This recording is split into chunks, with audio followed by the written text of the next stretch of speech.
Hoy! Maingay mga aso. Pero kasi sandali lang po tayo, no?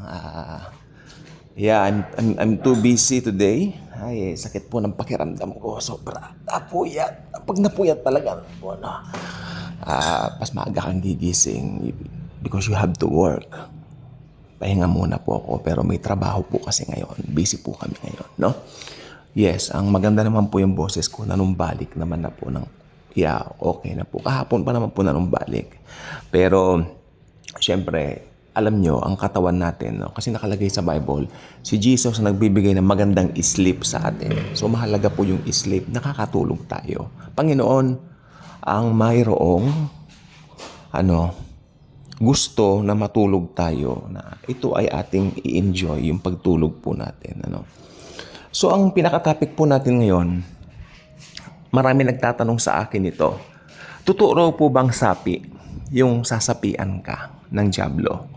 Okay, isa lang po ang sagot ko. Totoo po yun. Totoo po. Pero merong exception to the rule. Kung born again Christian ka, hindi ka sasapian ng mga demonyo o ng mga espiritu.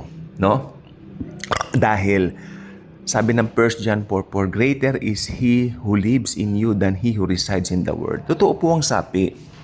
Tinawag po kami minsan, dalawa kami ng prayer partner ko na pumunta doon sa bahay ng sinasapian, at talagang maski yung tatay niya, tinutulak niya.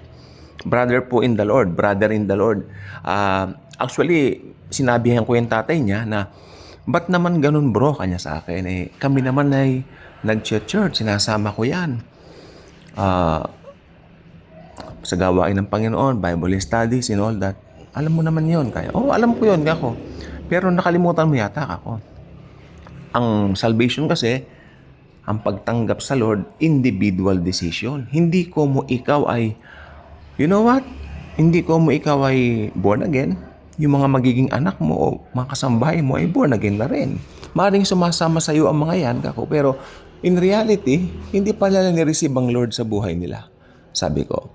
So, ang ginawa namin, pinaka 101, siyempre, tinulungan namin yung tatay dahil umiiyak nga na yun. Malakas po yun. Ginapos, nakagapos yung batang babae. She was 11 years old. Nakagapos yung bata. So, yeah, naalala ko yun. Siyempre, sa ganyan naman po, nakailang ganyan na po ang na-encounter namin, no? Pero itong isang ito talagang matindi dahil nanlilisik pa yung mga mata, nakatingin sa amin. Iisa lang ang lagi niyang sinasabi. Anong ulam? Ano raw ang ulam nila? Tapos, kinakausap namin, umalis kayo dyan, ano nga bang ulam ngayon? Sinasabi naman daw, tinolang manok. Hindi siya tumitigil. Ulam, gano'n. Parang, sabi naman ng isa, conclusion ng isa, baka naman hindi sinasapian, baka may defect sa mental. Whatever kako, kung ano man ang tingin nila, pero sabi nung tatay kasi, biglaan naman daw nagbago yung bata. Ba't natulog nung gabi, gano'n, pagising gano'n na siya. I mean, natulog ng normal, kako sana, nung gumising, tinulak niya yung nanay niya.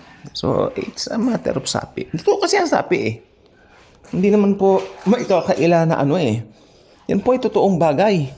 Totoo po yan. Kasi totoo ang spiritual realm. No? Just in case. Mga nalilito dyan sa sapi. Totoo po yan.